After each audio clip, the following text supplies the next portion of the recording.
Welcome to Well Made, where we dive deep into all things wellness, self-improvement, and self-love. I'm your host, Kat Kamalani, a mother of 2 beautiful kids and a proud wife to a firefighter husband. Together, we'll explore raw and candid moments that touch on every aspect of life, from parenting to relationships, career, and personal growth. Our conversations will be filled with insight, experiences, and tips to help you live your best life. So sit back, relax, and join us on this journey towards a happier, healthier, and more fulfilling life.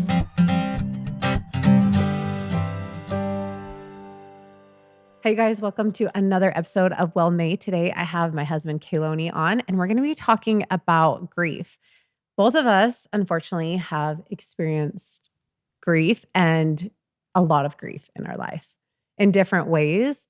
So for me, my sister-in-law died by suicide. I also had my best friend's little sister pass away, and then grandparents. And then I also had my little niece, Brett, who was 17 years old, passed away. So I have experienced a lot of grief in my life. That's a lot of people to lose. It is. In your short span of life. I know.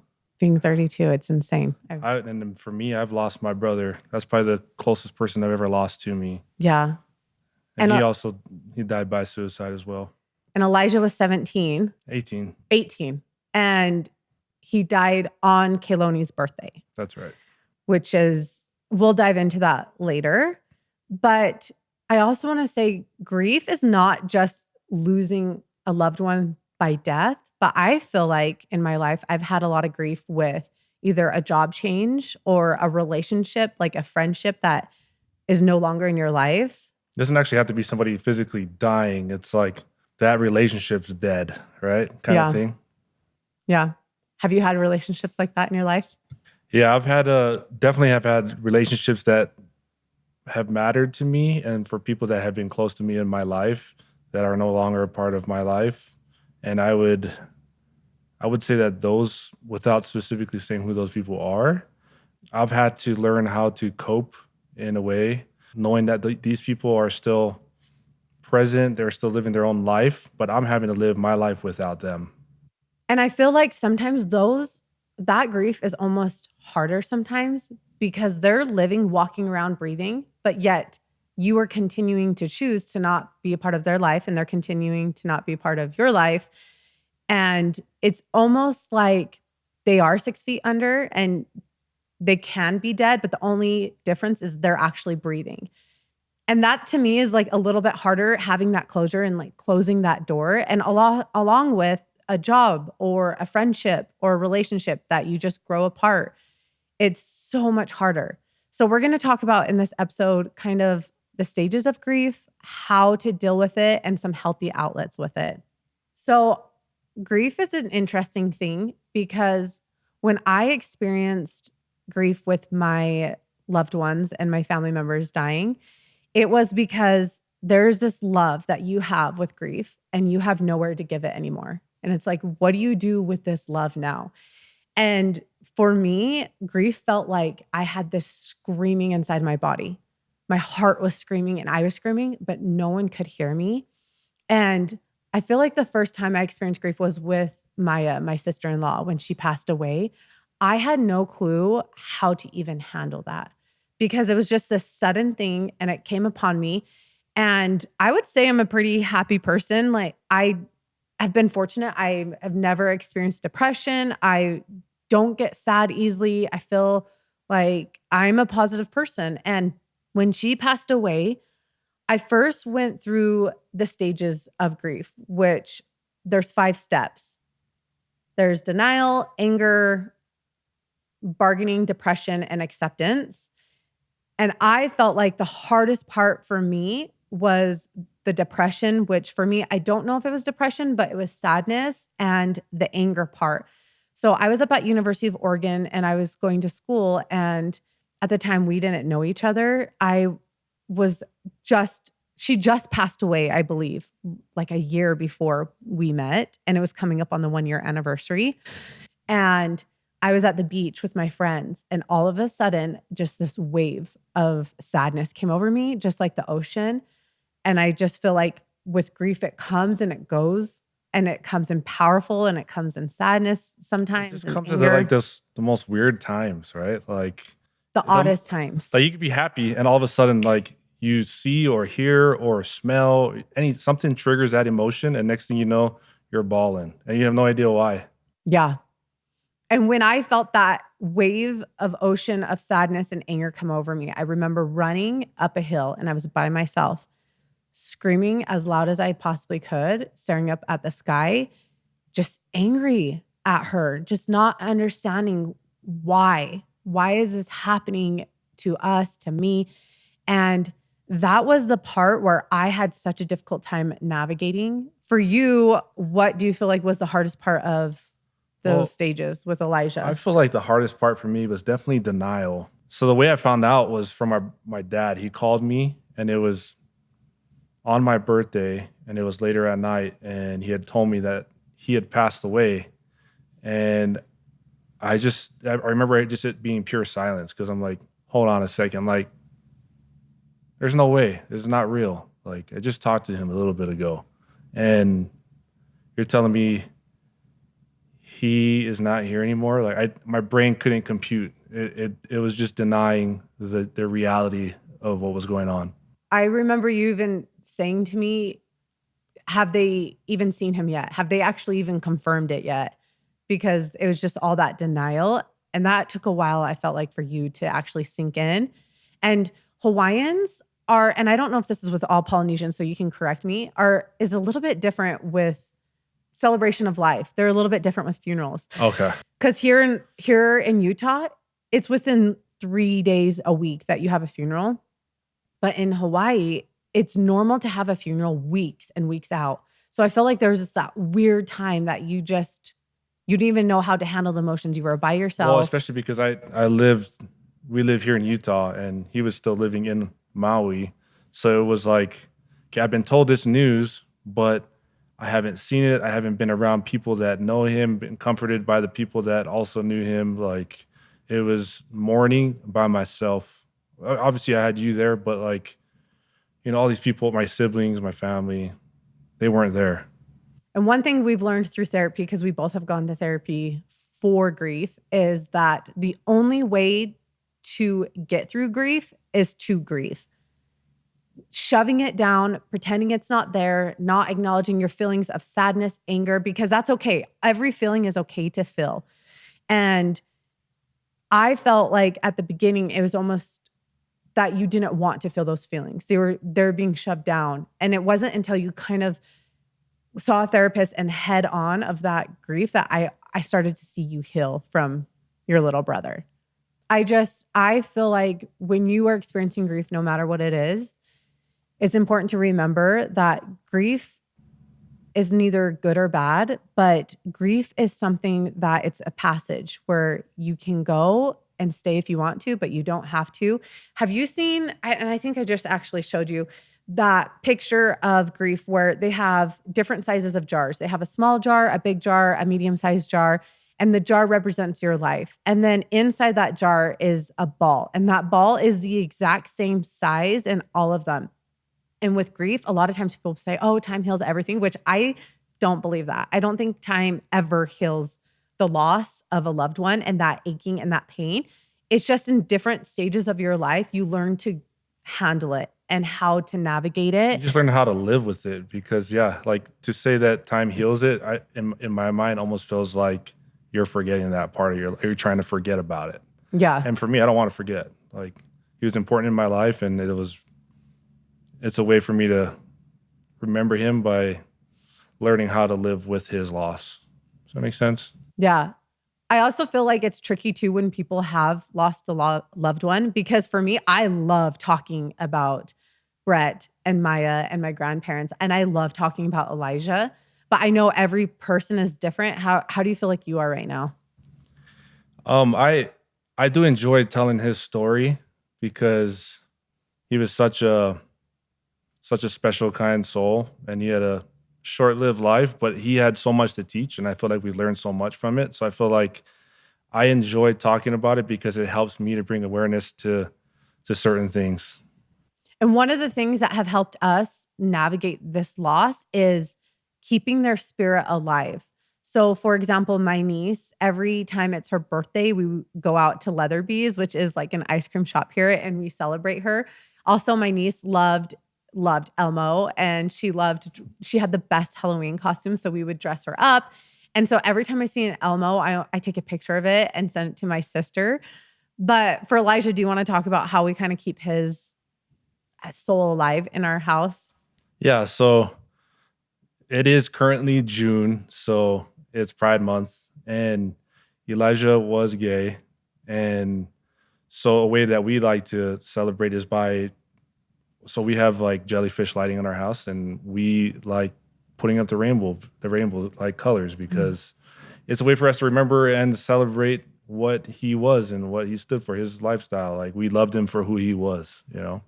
Also, too, we named Brooks, our little boy, from Elijah. And so everyone always doesn't think that I can pronounce Brooks' middle name because it's a long middle name. No pressure. But I'm Just your son. I'm going to prove everyone wrong. So Brooks' name is Brooks Keloni Keahi Ho'omana Okeakua Kamalani. And we took a little portion of Elijah's middle name and put it in with Brooks, just kind of keep his spirit alive. Yeah, it's a living part that's a part of Brooks' name now, right? So I think that was a good tribute to Elijah. I saw this TikTok video and I literally was bawling my eyes out. So there's this guy who lost his mom, and his mom loved going out to lunch, and that was their thing. They always went out to lunch together. And so when he lost his mom, I'm going to cry again. I'm gonna, oh my gosh. The way to keep her soul alive was every time he saw a female that was around his mom's age, he would go and pay for their lunch. And that was like kind of keep her spirit alive, is paying for these women's lunches. And the saddest thing, or not the saddest, but the most serendipitous, beautiful thing ever is that he went up to he saw a group of ladies and he thought to himself, no, I don't want to go and pay for their lunch. I don't want to disrupt them with my sad sob story that I lost my mom. Like, I'm not going to do it. So he sat there and he just had this feeling like, go pay for their lunch, go pay for their lunch. And he was fighting it back and forth. And so finally he realized, like, you know what? This is my mom. This is my mom telling me to go do it. I'm going to go do it. So he went up to this group of ladies, and there's 5 of them, and he paid for their lunch. And he said, hey, I just want to let you guys know I paid for your lunch, and this is what happened to me. I lost my mom. She's around your age. And immediately one of the moms started bawling their eyes out, and he gave her a hug thinking, oh, she's just feeling a lot of empathy for me. And then she said to him, I just lost a son who is your exact age a month ago. And she said that they would always go out to lunch together and he would always pay for her lunch.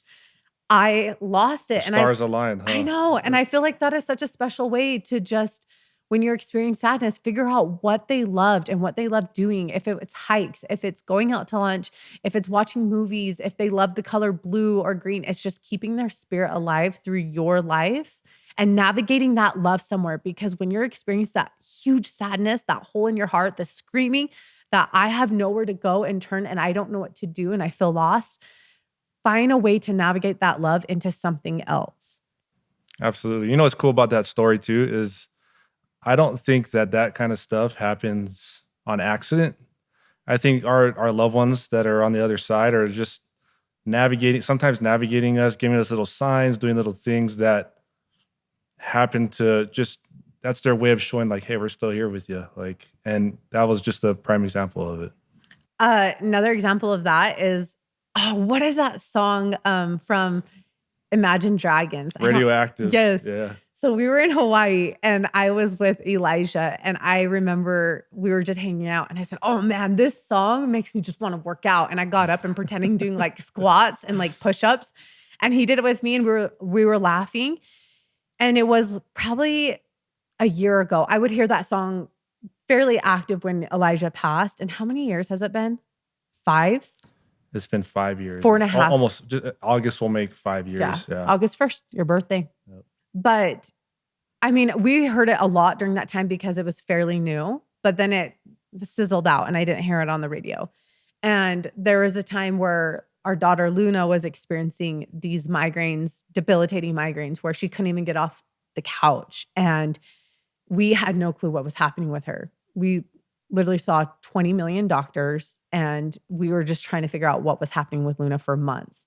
And I felt like I was going through the biggest amount of grief I've ever experienced in my life because I had no control over this. I thought our life was changing before our eyes. I did not know what was happening.